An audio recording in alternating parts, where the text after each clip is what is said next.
All right, so last time we were talking about inorganic and exergonic reactions. We said that photosynthesis is an example of an inorganic reaction because it's taking small molecules plus light energy in order to make other molecules like glucose. So storing energy in these bonds, that is an inorganic process. We also have cellular respiration, also known as aerobic respiration, okay, using oxygen. And that's an exergonic reaction. You're going to take those carbohydrates or sugars and break them down. In doing so, you'll get some energy released for your body to use, and it releases energy in the form of heat, which once again maintains your body temperature and what you release to the external environment. Okay, exergonic reactions. So this is just showing you again a recap of inorganic versus exergonic. So an inorganic, plants taking carbon dioxide and water through the roots there. The carbon dioxide goes through the stomatas on the plant's leaves. So they take these small molecules in the presence of sunlight, they convert it into carbohydrates. Now that's what plants do for photosynthesis. Keep in mind, you yourself also do inorganic reactions in which you can take small molecules and build fats and proteins within your body. So you are constantly doing inorganic reactions as well. Don't think it's just specific to plants. Exergonic reactions, like we said, you're taking big things, carbs, fats, proteins, you're going to break them down. When you break down carbs, you release it as carbon dioxide and also water through urination and stuff like that, okay? So that's an exergonic reaction releasing heat. We talked about the take-home message last time. I don't think we need to recap that, but it's there if you want to read it. So now we're going to talk about enzymes, okay? So I want you to think about what you know of enzymes. An enzyme is something that you've heard of, a word at least. You should have a basic understanding of what an enzyme is. So what I'm challenging you to do is to think about what is an enzyme, what does it do, and where can you find it at in the body. This would be something like you would explain to a kindergartner, okay, your basic understanding. I'm asking you to consolidate your information down into one sentence essentially and explain it to someone that doesn't know anything about enzymes, okay? So 30 seconds, you can look it up on your computer, you can talk to your neighbors, you can think by yourself how you want to phrase this. But I want to know those three things. What is an enzyme? What does it do? Where can you find that? All right, 30 seconds, go. Write it down. Process called catalysis.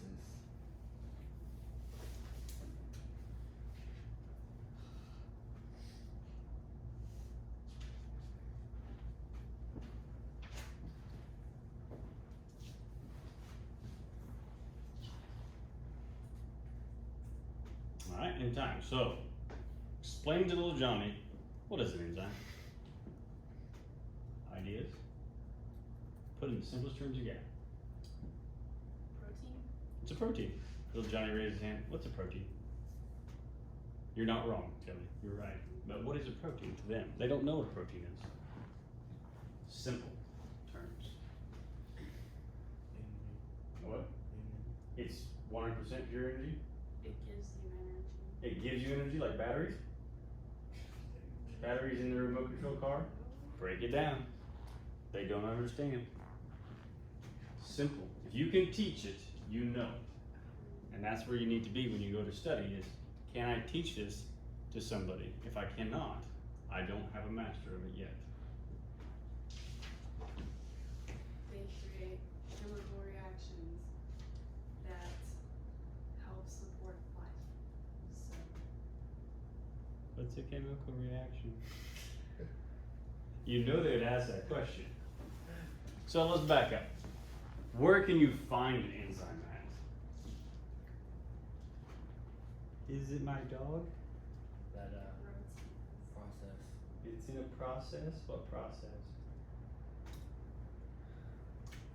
Catalysis. What's a catalyst? Is that like a cat? I have 3 of them. One's named Spot, one's named Chase, and one his name's Flat because he just lays in the road.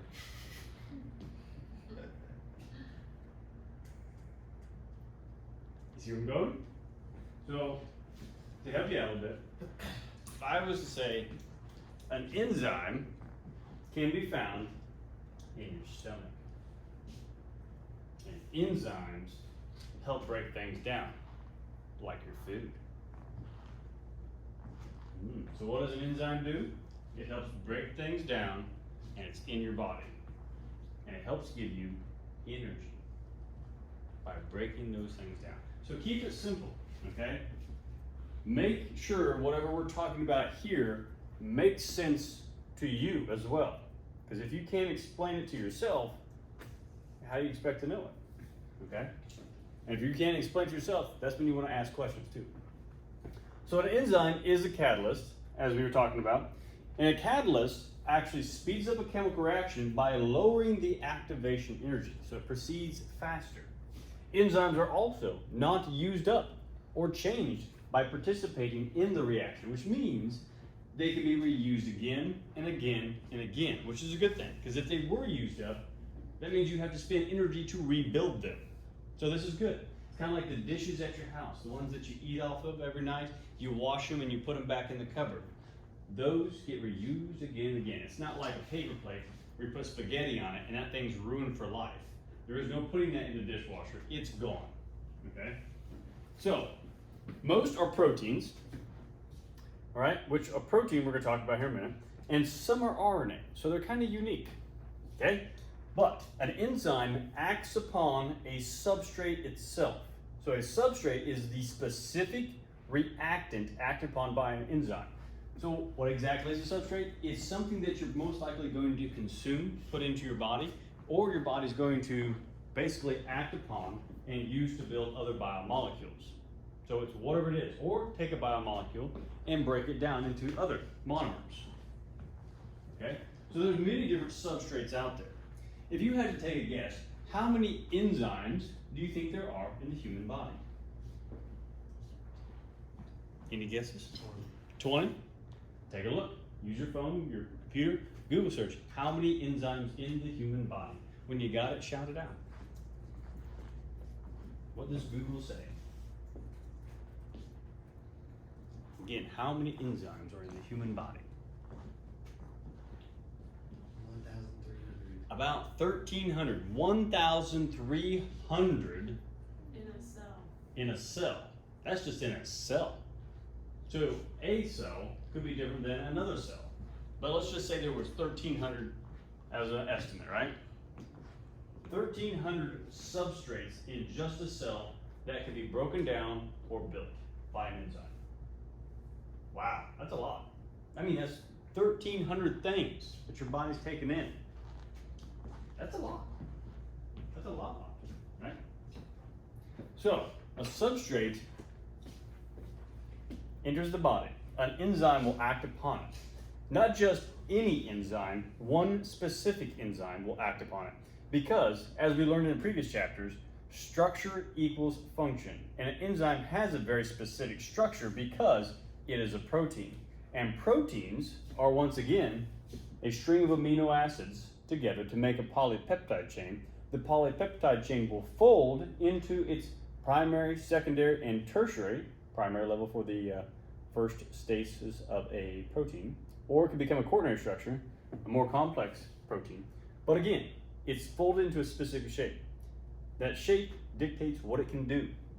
So this particular enzyme here at the bottom, as you look at it, has a very specific half round shape and a triangular shape. That breaks down that one substrate, okay?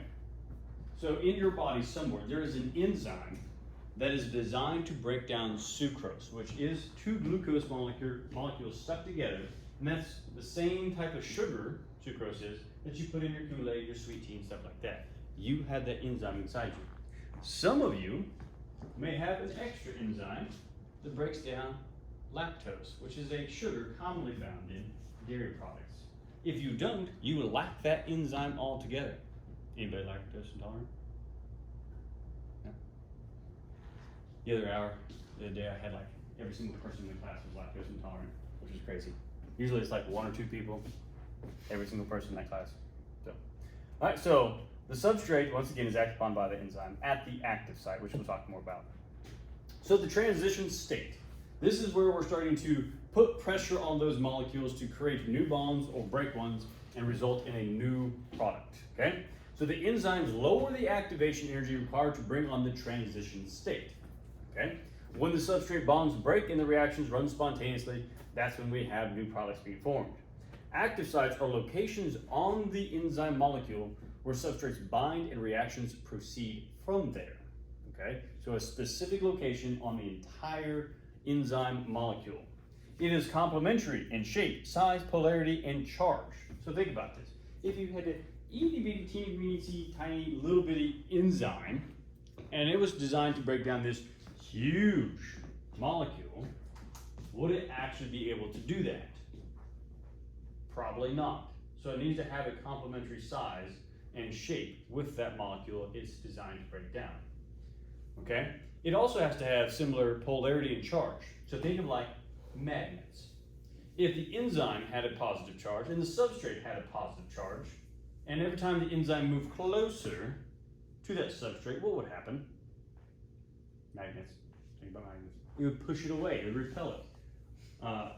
When it has the same charge, it repels and pushes it away, All right, so it has to either have this, the opposite charge or neutral charge in order to be able to actually break or act upon it, okay? So this would not be good if it had the same charge. So these things are pretty important. So this picture is just going to show you a highlight of a particular enzyme. We're going to break each picture down, just giving you a preview. So this first molecule is called hexokinase. It is an enzyme, and its job is not necessarily to break things down. It's actually to take two molecules and stick them together. What two molecules? Glucose and phosphate, okay? The cells need glucose to do cellular respiration, okay, energy, so they want to take it in. And it's a large molecule that usually has to come in through a door. The question is, what's to stop that glucose molecule from leaving out the same door? Is it possible? Theoretically, sure, right? So, as soon as that glucose molecule enters into the cell, you have to prevent it from leaving, and you have to get it ready for glycolysis. So what this enzyme will do, will grab a hold of it and a phosphate, and then put that phosphate on there, which changes the shape of the molecule, which means it can no longer go out the same way it came in. That's a good thing. So you can keep it in there. It's kind of like putting a boot on a tire. You know, when you don't pay your parking tickets, they put that yellow boot on your tire. Can't drive off until you pay. So it's kind of like that. Now the glucose molecule can't leave. All right, you can still float around the cell, but again, it's not going anywhere. So of all that whole entire thing, just that one little bitty area, if I go back, oh, there it goes. That one little bitty area is actually the active site. So this whole molecule is an enzyme, but that is where the magic happens. So in there, you've got your glucose molecule and you got your phosphate, and they will bond together. So they're getting them in close proximity, so it works out. Here you can see that they have bonded together, and now the enzyme is going to release them out into the cell wherever they need to go. And it's become glucose 6-phosphate instead of just glucose. All right, so now, enzymes, yeah, they do a good job. There are 4 things essentially that they do in this transition state. So 4 basically benefits to this. All right. Number 1 is helping the substrates get together. It is quite possible that a glucose and a phosphate could be roaming around inside that cell. Small molecules just floating around. They could eventually bump into each other. They could eventually have the right environment to actually bond and stick together. But the odds are very low. So having the enzyme that can hold both of them to get them together in the same location at the same time really helps out a lot. Speed up the chemical reaction that way. Okay, it's kind of like if you had 2 friends, maybe one lives in this town, one lives in this town, and you're like, man, it'd be so nice if they just got together. They would hit it off. I could set them up on a blind date, but you know, they'd be like, no. But if you just didn't tell them and just got them in the same room at the same time so that they randomly talk to each other, they might hit it off, right? Yeah. So it's moving them closer together in the same area at the same time. Orientating substances in the positions that favor the reaction. What does that mean? Well, think about it. If we go back to our glucose and phosphate example, we have our phosphate and we have our glucose. We know glucose has like 5 carbons here. 4. Okay? And each carbon is implied right here. Carbon, carbon, carbon, carbon, carbon, as we learned in previous chapters.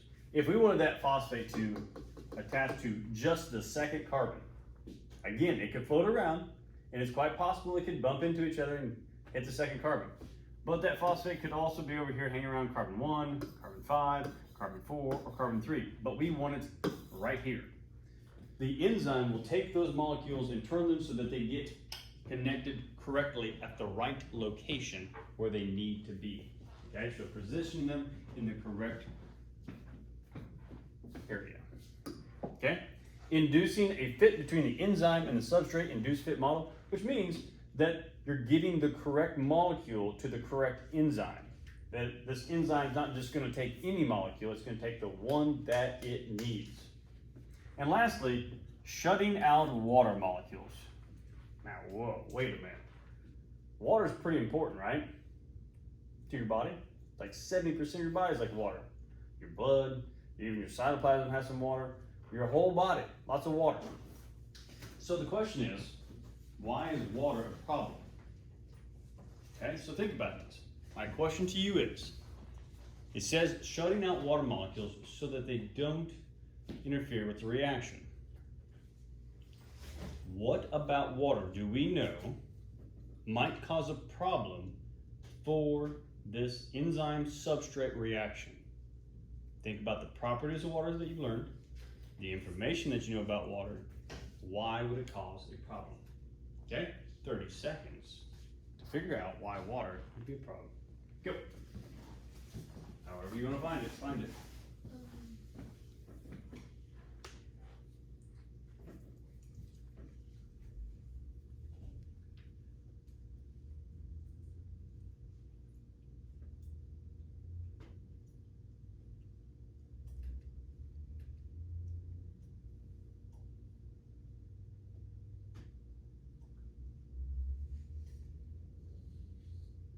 All right, and time. So what do you think? What do you know about water? Anything about water? Any information you can give me whatsoever?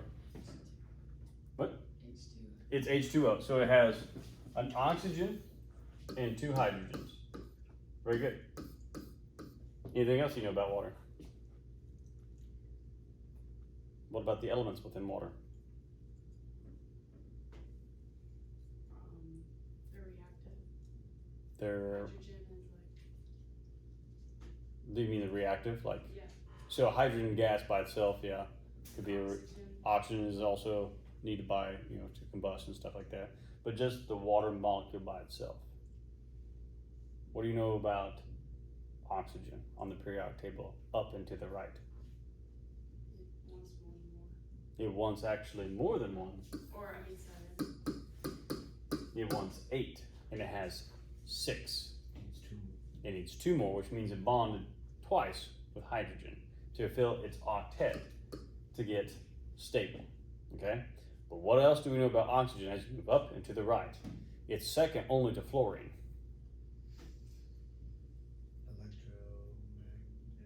Electromagnetic. Electronegative. So it's electronegative. What does that mean to be electronegative? You're right. Electronegative. If you're electronegative, what do you want? Valence electrons. You want valence electrons, yes. So where would it get it from? From the hydrogens. So the hydrogen has a valence electron, which it will share with oxygen. It's actually going to pull that electron much closer to it. And it's not going to share its electron, you're like, oh, here, towards the hydrogen. It's going to keep it close to itself, like that. So when you have more electrons closer to you, what charge would you have? What charge does an electron have? So you become partially negative. So what's that makes the hydrogen? Partially positive. You're describing the van der Waals forces. Remember those?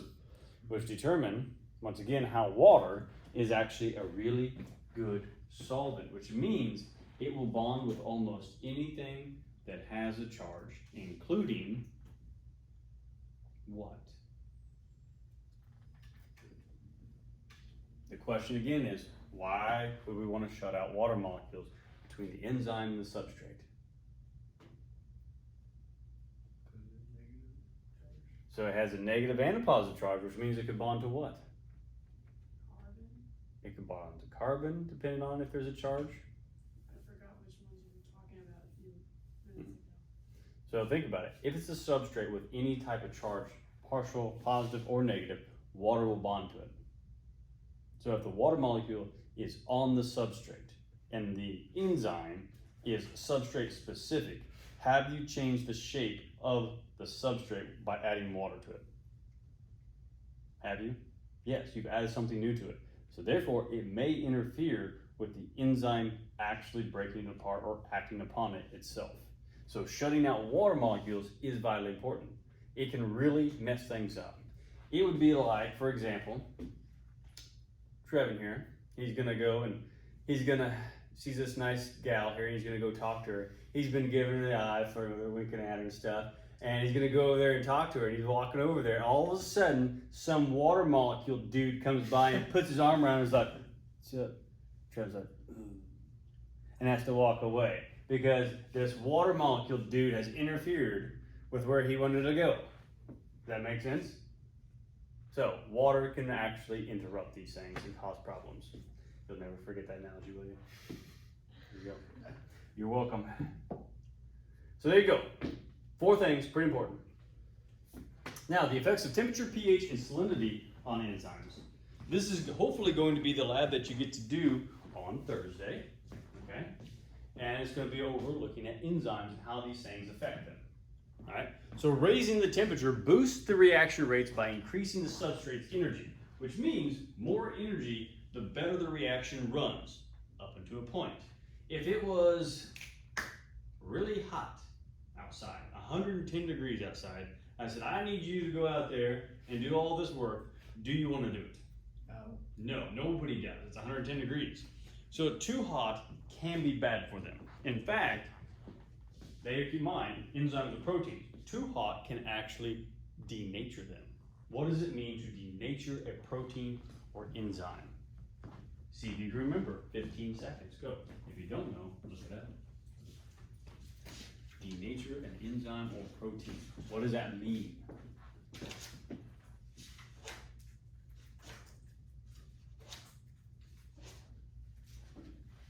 You got it? Spit it out. Denaturing enzymes and proteins.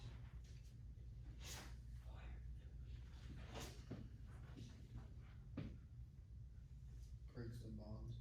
It breaks the bonds. And if you break the bonds of the, again, polypeptide chain, which is folded into a specific protein, if you break those, it unfolds. And if it unfolds, does it have the same structure? No, it does not. And structure equals function. And if you take away the structure, you take away what it does. So denaturing the enzyme, basically breaking it apart, it no longer does its job. So let's apply this to some everyday knowledge. When your body runs a temperature, a fever, right? Your body is trying to burn out the virus or the bacteria, specifically its enzymes or proteins that it's producing. If it can get those enzymes or proteins to denature, it can essentially kill them. However, it is a double-edged sword, meaning what? If you run a temperature too high, what happens to you? You could dehydrate, but worse, you could die. This is why if you've ever ran a temperature like of 103, your parents are probably getting very concerned. You hit a temperature of 104, 105, you need to go to the emergency room immediately, because you could die from this. Why? Because you're getting so hot in your core temperature, you could literally denature your own enzymes and proteins and kill yourself. That's why it feels terrible when you're running a fever, okay? So when people have, say, COVID and they're running a fever, it's their body's natural way to actually burn out this virus faster so that your immune system can catch up, essentially, okay? So that's the case. If it's way too cold too for enzymes, they don't work very fast, okay? They'll work, just not very fast at all. Each enzyme also has an optimum pH range. In humans, most enzymes work between a pH of 6 to 8. What is the pH scale? What does it run from? What's its values, the lowest to the highest? 0 to 14. Yes, 0 to 14. 7 being Okay, good. 7 is neutral, and then 0 is acidic or basic? Acidic. So 0 is acidic, 14 therefore is by default very basic or alkaline as they call it too. Okay, so between 6 and 8, that's right around 7. So most of your body's enzymes like to be right around 7. However, there are some that can operate outside of these ranges in very extreme ranges, like your stomach acid, pH around 2. So enzymes do work in your stomach, and as such, it's just a lower pH. Okay? Salt levels also affect the hydrogen bonds that hold enzymes in the 3-dimensional shape. So essentially, salts can actually, in high concentrations, denature enzymes essentially too, breaking those bonds, changing the structure, and as a result, causing problems. Okay, so they can slow them down, change their shape. Too much, it can be bad. Any questions there? 3 things. We'll look at that hopefully in our lab tomorrow or Thursday. Okay, so this is your ACT prep time. Okay? Has everybody, most of you guys in here are juniors, right? How many of you have taken the ACT? How many of you plan on taking the ACT this year? Good. I highly encourage you, if you are a junior, you need to take the ACT your junior year, either in the fall or in the spring. Do not wait until your senior year to take the ACT. Why? Because you're looking to get this entrance exam done with a score to figure out what score you may need later on. This score may determine what college you can go to, okay? Some colleges have a higher ACT requirement, some just have a standard one. Yes, they also factor in your GPA, so it's not that you have to write everything on one score. However, a higher score can also get you more scholarships through that college, and therefore means you pay less in tuition to them, which is nice. They're essentially investing in you. How much could it be? Going from a 20 to 22 could be like $500. 22 to 24 could be like $1,000. 24 to say 30 could be like $5,000–6,000. Big difference. That's a lot of money that you don't have to pay. Okay? So is it worth your time to try to get a good score? Absolutely. Okay? So on the science portion of the ACT, there are 4 sections: the reading, the language arts, the math, and the science. On the science, it is mainly graphs and data tables. I took a ACT prep course that the admin wanted us to look over. So I did that, and I think Mrs. Moore also does an ACT prep course. So if you're interested in that next semester, check it out. It really will help you. I try to incorporate some of this into advanced biology because many of you are juniors trying to take the ACT. So on the science portion, I had to take the test, just like you guys did, for just the science, and I actually did not read a single one of the prompts. There was 40-some questions, and only one of them did I have to go back and read the prompt to find the answer. 1 out of 40. The rest of the questions all pertain to this, the data tables and graphs, or the little footnotes below them. Nothing was in the prompt. A lot of the prompts are designed to slow you down. They only give you like 35 minutes to take the ACT for the science portion, and there's 40 questions. You have less than a minute to answer each question. Your biggest nemesis is not knowing the content, it's the time, because all the answers are actually in the test essentially. Okay? I'd say at least 85% of them are in the test. All you gotta do is find them, okay? So, how can we do better at this? You need to be able to look at a table or graph quickly, gather as much information, store it short term, and then read the questions and apply all that knowledge. So you have plenty of time to go back and double check things if you need to, okay? Because you're gonna run out of time. I'm gonna tell you that right now. Your first time taking it, you're not gonna have enough time for probably any section. You're gonna feel like you were rushed. You will. Time is what they are working against. They do not want you to get 100% on the ACT, because if you did, their test would be worthless, okay? So it is a game. We're going to be better at this game than they are. So, I ask you now some simple questions about this. Are you ready? What is the independent variable? You're already struggling. You see what I'm saying? You are not prepared for the fight ahead, but I'm going to prepare you. The independent variable is on the x-axis of the graph, which is at the base, always. If it is not on the x-axis, it is not a scientific graph. Okay, so what is it? What's the dependent variable? Enzyme activity. That's always on the y-axis. The depends on the y-axis. How many lines are there? Two. What do the two lines represent? Enzyme increases and decreases. Yes, but the activity of what? Enzymes. What enzymes? DNA what? Polymerase. For what? E. coli and thermus aquaria. Yes. So on the ACT, they also put in there what I call quicksand words. Quicksand is designed to slow you down. They want you to read that prompt, which is going to slow you down, and then they throw these big long words in there. And it doesn't matter what the word is, you instinctively try to read it. You try to pronounce it in your mind. Nobody's going to ask you to pronounce it or say it after the test, during the test, or probably any other point in time in life. So stop trying to do that. You have to train yourself to go, okay, we've got Thermus aquaticus, what do we do? Okay, Thermus aquaticus, just call it the T1. The one above it, the E1. You can remember E and T pretty simple, right? You don't have to know their names. Make them what you want. Okay, save yourself time. So the next questions are going to ask you about the graph. What was the highest or the optimum temperature range for the T1? What do you think it is? The optimum temperature range for the T1. 20 to 100. What? 20 to 100. 20 to 100? No, I said the optimum, not the range, the optimum. What's the Optimum, which means the best. 70. 70.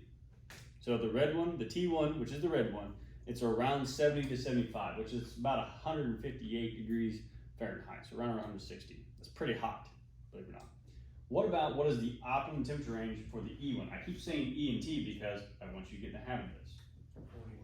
40, 35 to 40, right? That's about 95 to 98 degrees, about your body temperature, okay? So those are the specific questions that they will ask, all right? Are you ready for your challenge? No. There's another graph on the next page, okay? I want you to look at the board. If you have your notes open, don't look at it. Look at the board, and I'm going to give you only 10 seconds to gather as much information as possible and store it short term and answer all my questions. Are you ready? Yeah.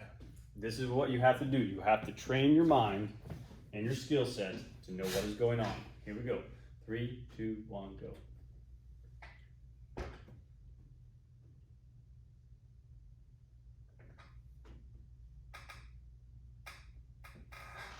Okay, that's all you got. You're like, that's not very long. No, it's not. So I asked you, what was the independent variable? pH. Dependent variable? Enzyme activity. How many lines? 3. What were their names? Now, when I say this, what were their names to you? G, To P, H, you. and P. I called it glyphosate. Okay, that's fine. What? G, P, H, and G. pH. Or G, H. So, say them again. Or G, P, that's what I think. G, P. P. There's 3 lines. Now I forgot. Because it was like T. it was like a long name. That's what. T. Okay, gonna go T. Okay, so we'll see if you're right. Okay, so now the next question is, which one is most likely to be found in your stomach? This is taking the knowledge and going further with it. Glyphosate. Okay, going with the G1. Yeah. Sorry. Everybody agrees? Okay. Which one had the optimum pH range of around 7? The T1. T1? G. G1? G. Yeah. G. Which one had the Like the glyphosate. greatest range of pH of the 3? The G. The greatest optimum range. G1. The G one. The red one. Yeah, the red one. Because it was like So we're not calling the first one the G one. No, that one. Oh. that was P. I don't know. So you can see where things get lost. So just like anything else that you might be good at nowadays, it takes time, it takes practice. But you have already found out your flaws. Now you know what to work on to make yourself better at this test. You simply do these things that I've showed you. You're already going to go faster on ACT, and you're going to do better. So let's take a look at what you missed. It was a P, G, and a T. Now, you could call it pepsin, glycogen phosphorylase, or trypsin if you want. Me, that's a long, it says a lot in your mind, which costs you time. P, G, T. Keep them straight in your mind. If there's two T's, T1, T2, or something like that, okay? Make it simple. Don't have to get crazy. If you want to call this one Pepsi, go for it. Nobody cares. No one cares what you call it because it's in your mind. Now, the one that was best probably for your stomach, pH of around 2, the P, pepsin. The one with the optimum pH range around 7, right here, glycogen phosphorylase. The one with the greatest optimum range, the broadest, which probably is the trypsin, because here this one does have a great range, don't get me wrong, but it drops off considerably about 8. This one still has a broad range, basically from 5 to 11 pH. So, there you go. On the ACT, they're like passages. They give you a data table or graph, and there's anywhere from 6 to 7 questions to follow it. 6 to 7 questions. The first 3 questions are probably the easiest questions, number 1, 2, and 3. To get a good score, you need to focus all your time and all of your energy on getting the first 3 questions correct, 100%. Without a doubt, you have the right answer. The other 3 to 4, okay? Yes, if you want a better score, you got to get number 4 right. You want a really good score, you need to get number 5 right. You may not have enough time to get to 6 and 7, which are the most difficult ones. When in doubt, listen to me now. If you get down to the last question, 6 or 7 in the passage, there is a statistical anomaly that is occurring. For some reason or another, that you have a higher chance of getting the question right if you guess D. And I think there's each passage that it goes over again, so I don't know if it's like is it J or something like that. But it's the last answer, D. Always select that one. You have a better chance of getting it right than any other question. Okay? The ACT has caught on to, when in doubt, see it out. You know what I mean? So if you have 5 minutes left, they're like, okay, you have 5 minutes left and you have 10 questions unanswered. You pick one letter and you go straight down the line. Do not try to go A, B, C, D, go back and forth. Do not do that. Because statistically, here's why. On that test, there are 4 possible answers, A, B, C, and D, right? There is 25% A, 25% B, C, and D. If you Christmas tree it across, you can miss every single one of them. But if you go A all the way down, You're gonna get few at you have a least. chance to get at least 1 or 2. And that can be 1 or 2 points. You have a better chance of getting those than you do on a Christmas tree. So do you do D or C? It depends. So the ACT has figured out that a lot of people are picking C. So D. this guy that we talked to, he said C is probably not the best answer to select. Go with A, B, or D. He said probably B or D, probably. I mean, if you're gonna go, if it's the last question, go with D. When in doubt, go with D. I ain't joking. This will get you more points. You can be better at guessing than actually test taking. True story. He actually told his students that wanted to get a certain score. He said you put all your energy into the first 3 to 4 questions. Okay, depending on what you want. You set a level, and he said that's all you do. You answer the first 3 questions. He goes, and then the rest of the test, you mark A or B or C or D. They said, well, do you want us to at least take a guess at it? He said, no. Do not even guess at them. You pick one letter. And they did better. Because even then, 25% of them are going to be that letter. Statistically odds. And they did really well. Take home message today. Enzymes greatly enhance the rate of a specific reaction by lowering the activation energy and speeding them up. We know that. Binding to an enzyme's active site causes the substrate to reach its transition state, which means the bonds are stressed and they break and they form new ones. Okay? Each enzyme works best at a certain temperature, pH, and salt concentrations. Those things can have good effects or bad effects depending on the levels. Any questions today? Okay. That is it for today then.